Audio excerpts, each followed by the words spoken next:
যখনই তাকাই উনি কেমন যেন ঠান্ডা চোখ দিয়ে এমন যেন বলতে চান ইতে কিতা করে বাবা, বুঝি না উনি ইনশাল্লাহ কবে করবেন আমরা দেখি। সেই সাথে যে কোনো অবস্থায় যে কোনো পরিবেশে আজান শোনার সাথে সাথে আপনি বিরতি দেন, এই জন্য আপনাকে আবারও ধন্যবাদ। আল্লাহ সুবহানাহু ওয়া তাআলা আপনাকে কবুল করুন, আমিন। মাননীয় স্পিকার, আমার নির্বাচনী এলাকা 32 গাইবান্ধা 4 গোবিন্দগঞ্জে গোবিন্দগঞ্জ চৌমাথা থেকে মহিমাগঞ্জ রেল স্টেশন পর্যন্ত যে রাস্তাটা, এটা স্থানীয় সরকার পল্লী উন্নয়ন ও সমবায় মন্ত্রণালয়ের আওতাধীন। আমি আমাদের নির্বাচনী এলাকার প্রতিবেশী মাননীয় প্রতিমন্ত্রী মহোদয়কে আসলে দৃষ্টি আকর্ষণ করে তাকে একটি দাওয়াত দেওয়ার জন্য আসলে দাঁড়িয়েছি।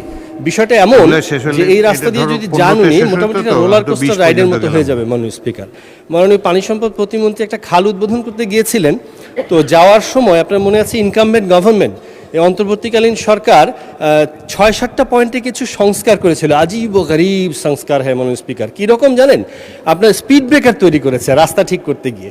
কিছু কিছু জায়গায় স্পিড ব্রেকারের মতো এই উঁচু উঁচু ইট রেখে কয়েক ফিট দূর দূর করে, এটা আপনার কীভাবে রাস্তা সংস্কার হয় আমরা জানি না। তো ঘটনাটা হয়েছে কি, মাননীয় পানি সম্পদ প্রতিমন্ত্রী যাবেন জন্য দুই পাশে কিছু মাটি ফেলে অ্যাপ্রোচ করা হয়েছিল।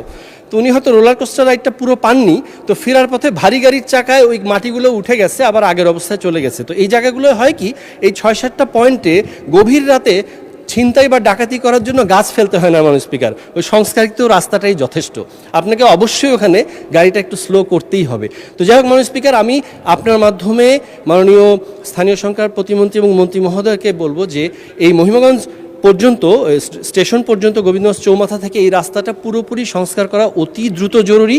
আর যেহেতু মহিমাগঞ্জের কথা আসলো, এই কানটান্নে মাথা আসে মাননীয় স্পিকার, আমাদের সুগার মিলটার কথা আমার বলার ইচ্ছা ছিল। মাননীয় শিল্পমন্ত্রী মহোদয়কে দেখছিলাম, আমার শ্বশুরবাড়ি এলাকা সিলেট বিভাগের মাননীয় মন্ত্রী, উনি আমি যতবারই যাই এখানে সংসদে কথা হয়েছে, সিদ্ধান্ত প্রস্তাবে আলোচনা হয়েছে, উনি আশ্বাসও দিয়েছিলেন। কিন্তু যখনই তাকাই উনি কেমন যেন ঠান্ডা চোখ দিয়ে এমন যেন বলতে চান ইতে কিতা করে বাবা, বুঝি না উনি ইনশাল্লাহ কবে করবেন আমরা দেখি।